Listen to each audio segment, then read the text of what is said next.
Hello student, I am Swagatika. Welcome to Odia education network. तो पिला माने आज लेसन 1 टा हमर रही काइट। तो काइट माने तो तमे समस्ते जानिथिबो काइट माने होउची कोन गुडी। तो प्री रीडिंग टा पढिबा। Have you ever flown kite?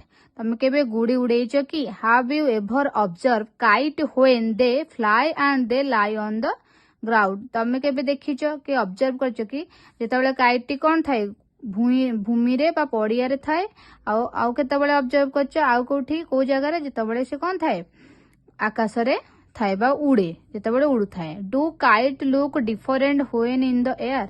जेतेबेले kite टा गुडीटा उड़ुथिबो आकाश रे सेतेबेले से किछि अलगा देखा जाए कि? Do they also act differently? तारो जो कार्यकलाप सब थाए माने कंपैरिजन आमे कोड करिबा ना पड़िया बा भूमि सहित आमे एठी आकाश सहित कंपैरिजन करिबा। देखिबा कि भूमि रे जेतेबेले थाए ता कार्यकलाप ता एक्टिविटी जहा थाए आकाश थिला बेले कोन तार एक्टिविटी सेम थाए कि? निहाती भाबे डिफरेंट किछ अलग थाए। See the two picture of kite and guess it is possible to write a poem on these two stages, kite on the ground and kite in the sky. Let's read this poem and see. एठी हमर दीटा चित्र देइछि। प्रथम चित्र देइछि kite टा code होइछि हमर पड़िया रे, आउ द्वितीय चित्र देइछि काइट टी आकाश रे उडुची। तो तुम मन को आ भितर को चित्रटा भल लाଗୁଛି? निहाती भाबे से द्वितीय चित्रटी भल लागुथिबो। तो हमर एबे पढिबा टेक्स्ट से होची दीटा पैराग्राफ रहउची, पैराग्राफ 1 एंड पैराग्राफ 2। तो मु आग पैराग्राफ 1 टा बुझेबी, तापर पैराग्राफ 2 टा। A kite on the ground it is just paper and string. जेतेबेले a kite on the ground माने ग्राउंड मीन्स एटी कोन? भूमि बा माटी बा पड़िया। जेतेबेले गुडीटी कोड थाए जेतेबेले पड़िया रे थाए बा भूमि रे थाए it is just paper and string. Paper माने तमे जानिचो कागज, स्ट्रिंग माने होची सूता। से का भलिया देखा जाए? माने से कहा सहित समान? गोटे पेपर आउ सूता सहित समान। But up in the air जेतेबेले से आकाश रे उड़े बा आकाश रे थाए it will dance and sing. Dance माने कोन? नाचिबा। सिंग माने होची गीत गाइबा। से कोन करे? नाचिबा सहित गीत मध्य गाई थाए। तो फुल एक्सप्लेनेशन टा कोन हबो? A kite on the ground is just paper and string but up in the air it will dance and sing. जेतेबेले गुडीटी भूमि रे बा पड़िया रे थाए सेतेबेले गुडीटी कहा बेले देखा जाए? कागज, केवल कागज और सूता। किंतु जेतेबेले गुडीटी आकाश रे थाए से नाचिबा सहित कोन करे? गीत गाए। एबा आसीबा आमे कोन करिबा? सेकंड पैराग्राफ को आसीबा। A kite in the air will dance and a caper but back on the ground it is just string and a paper and a paper. A kite in the air जेतेबेले गुडीटी कोड थाए आकाश रे थाए it will dance and a caper. Dance माने नाचिबा, caper माने डेइबा। से कोन करे? नाचे और डिए। मान तार अर्थ हेउची कोन? नाचिबा सहित कोन करे? डेई थाए। But back on the ground जेतेबेले से पुणी पड़िया बा भूमि को फेरी आसे it just string and paper. पुणी से कौन हो जाए? स्ट्रिंग माने कौन कही? सूता आउ का पेपर माने कागज। पुणी से सूता आउ कागज होई जाए। तो एबे दीटा पैराग्राफ को मु एका संगे बुझेबी। A kite on the ground is just paper and string but up in the air it will dance and sing. जेतेबेले गुडीटी भूमि रे बा पड़िया रे थाए सेतेबेले गुडीटी कहा परिका थाए? केवल कागज और सूता परी। किंतु जेतेबेले गुडीटी आकाश रे थाए से नाचे और गीत गाए। माने नाचिबा सहित कोन करे? गीत मध्य गाई थाए। A kite in the air will dance and a caper but back on the ground it is just string and a paper. जेतेबेले गुडी कोटी थाए आकाश रे थाए से नाचिबा सहित कोन करे? डेई मध्य थाए। किंतु जेतेबेले से भूमि को बा पड़िया को पुणी फेरी आसे सेतेबेले गुडीटी पुणी सूता और कागज होई जाए। चलंतु एबे काइट पोएम रो क्वेश्चन आंसर सेक्शन को डिस्कशन करिबा। तो फर्स्ट क्वेश्चन रही what is the poem about? तार आंसर होची the poem is about a kite.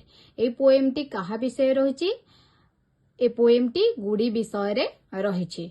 Second question को देखिबा। तो poet speak of two situation of a kite, what are they? जो कवि एठारे काइट रो बा गुडी रो दीटा सिचुएशन कथा कहिसंती। तारो दे देछि गोटे the kite on the ground and dash. ता आंसर हबो काइट इन द एयर। एबे क्वेश्चन नंबर 3 को डिस्कशन करिबा। In which situation Is the kite more active in the air or on the ground? को situation रे गुड़ीटी आमर अधिक सक्रिय जना पड़ुची. तार आंसर होची इन the air the kite is more active. Air रे हमर अधिक एक्टिव जना पड़ुची काहेकि ना से कोन करछि जेतबेले एयर रे रहूची से गीत गाउची नाचुची ता सहित डेउची तो सेति पई से अधिक सक्रिय हमर एयर रे ही जना पड़ुची. एबे question number 4 what does it do when it is in the air. जेतबेले से एयर रहिची से कोन कोन एक्टिविटी सब करूची. तार आंसर होची when the kite is in the air it dances sings and caper. मु पूर्वरु कहिली जेतबेले से एयर रे रहूची से कोन करची नाचुची गीत गाउची ता सहित डेउची. एबे क्वेश्चन नंबर 5 ता डिस्कशन करिबा how it is when on the ground. एठी एयर क्वेश्चन नंबर 4 रे से एयर रो सिचुएशन कथा कहला से question number 5 how is it when on the ground. से ग्राउंड थिला बेले तार एक्टिविटी केमती रहूची. When the kite is on the ground it is just a paper and string. माने ग्राउंड रहिला बेले से बेसी एक्टिविटी करि पारनी माने सक्रिय बेसी रहि पारनी से केवल पेपर आउ स्ट्रिंग माने कागज आउ सूता परे. Question number 6 where is the kite very happy in the air or on the ground. माने केते बेले गुडीटी हमको बेसी खुशी जना पडुछे. The kite is very happy in the air कारण निहांती कंपैरिजन आमे कले ग्राउंड सहित एयर माने ग्राउंड सहित एयर जो कंपैरिजन करबा ताले एयर रे से बेसी हैप्पी जना पडुछे कारण से जेतबेले एयर होची कोन सेतबेले नाचुची गीत गाउची देउची तो हमको बेसी हैप्पी जना पडुची बा खुशी जना पडुची. किंतु एयर जेतबेले ग्राउंड रे रहउची तो केवल कागज आ सूता परी ना. तर आंसर टा कोन the kite is very happy in the air. तो चलंतु एबे जिबा 7 नंबर क्वेश्चन को. 7 नंबर क्वेश्चन टा कोन रहिची how many stanzas are there in the poem. There are only 2 stanzas in the poem. Poem रे हमर दुटा स्टैंजा रहिची. 8 number question what does the first stanza talk about. First stanza रे कोन कुहा जायची. The first stanza talk about the situation of a kite when it is in the air and on the ground. First stanza रे कोन कुहा जायची ना kite रो situation कथा कुहा जायची. दुटा situation when it is in the air and on the ground. Kite माने एयर रे थिला रे ता सिचुएशन एयर थिबार माने एयर रे थिला रे ता सिचुएशन टा कोन रहउची आ ग्राउंड रे थिला रे ता सिचुएशन टा कोन रहउची ता विषय रे कुहा जायची. एबे 9 number question what does the second stanza talk about. तो सेकंड स्टैंजा कहा माने सेकंड स्टैंजा रे कोन कुहा जायची. तो second stanza talk about the situation of a kite when it is in the air and back on the ground. Second stanza रे भी कुहा जायची कोन ना काइट विषय रे कुहा जायची से एयर रे थिला रे ता सिचुएशन टा कुहा जायची ता सहित जेतबेले से एयर रु रिटर्न ग्राउंड को आसुची एयर रु ग्राउंड को जेतबेले फेरी आसुची ता विषय रे कुहा जायची. 10 नंबर क्वेश्चन रे हमर कोन रहिची what do the first 2 lines of the first stanza talk about. Kite on the ground or kite in the air. माने फर्स्ट स्टैंजा रो फर्स्ट 2 लाइन का विषय रे कुहा जायची.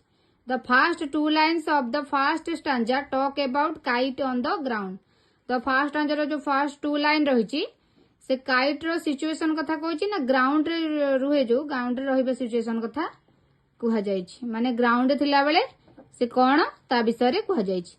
11 number question what do the first 2 lines of the second stanza talk about. Kite on the ground or kite in the air. माने second stanza रो first 2 line का विषय रे कौन कह जायची. The first 2 lines of the second stanza talk about kite in the air. The second stanza जो first 2 line अछि ता देरे कोन अछि का विषय कह जायची. ता विषय कह जायची कि माने काइट रो सिचुएशन कथा कह जायची जे एटी एयर रे माने एयर रे थिला बेले से काइट रो सिचुएशन टा कोन माने किपरि से केउ अवस्था रे थाए ता विषय रे कह जायची. तो 11 टा क्वेश्चन डिस्कशन कर देली. एबे आउ किछि क्वेश्चन आंसर डिस्कशन करिबा आउ परवर्ती कोन कोन रहिछि देखिबा. तो फिल इन द ब्लैंक्स गोटे रहउछि a dash on the dash is dash and dash but dash in the air it will dash and dash. मु तार आंसर लिखि देछि a kite on the ground is just paper and string but up in the air it will dance and sing. केतरा question भी रोची किंतु same question repeated हेची। तो आई नंबर रही what is the poem about. ए poem टी कहा विषय रे। The poem is about a kite. Double I question कौन रही the two stages of a kite are kite on the dash and a kite dash. Two stages टा लिखा kite on the ground and a kite in the air. एटा जो रही third number question टा कौन रही what does a kite do when in the air. A question गुला मैं डिस्कशन करी पूर्वर तार आंसर खाली लिखिदे तमें मैंने लिखिदब। When the kite is in the air it dances sings and a caper. IV number टा कौन रही what do the first two lines of the first stanza talk about. When the kite is on the ground it is just a paper and a string. एटा जो रोचे एटा तो ता पूर्वर option रहूतिला जो in the air or on the ground but एटा खाली पचार तो एटा पूरा लिखा जिवो when the kite is on the ground it is just a paper and a string. तो भी नंबर क्वेश्चन कौन रोची what do the first two lines of the second stanza talk about. Kite in the air जेतबेले air रोची तार activity कौन रोची when a kite is in the air it will dance and a caper. First two lines of the second stanza जो first to line रही सेटा से कौन कह काइट जो एयर रोचे कौन एक्टिविटी करुचे। सेकेंड लाइन आम देखी बुक देखीदब से लिखाई से when a kite is in the air it will dance and a caper. दुईटा एक्टिविटी करुचे गोटे नाचुची और ता सहित डेउची। आ गोटे मैच रोची तार रोची कौन I number but up in the air it you will dance and sing. Double I number a kite in the air will dance and a caper. Triple I a kite on the ground is just paper and string. I V but back on the ground is just string and paper. ए भी option the kite dead and kite alive माने को situation रे से काइटा dead आउ olive माने जीवित तुमको लगुच आ कोथरे मृत। But up in the air it will dance and सिंग गीत गाउची नाचुची उड़िला बेले आकाश रे एयर रे तो यहाँ कौन आलिव अच्छी तो बीटा हम आंसर टा बी हम। तो डबल आईटा कौन अच्छी kite a kite in the air will dance and caper नाचुची आउ डेउची ताले आलिव अच्छी ताले बी हम। Triple I a kite on the ground it is just paper and string कागज आउ सूता तो ये काइट डेड अच्छी। आई V but back on the ground is just string and paper जिते पुणी रिटर्न करुचे बैक करुचे स्ट्रिंग आउ पेपर अच्छी ताले एटा काइट डेड। तो ये एंड होची हमर question answer section kite poem रो।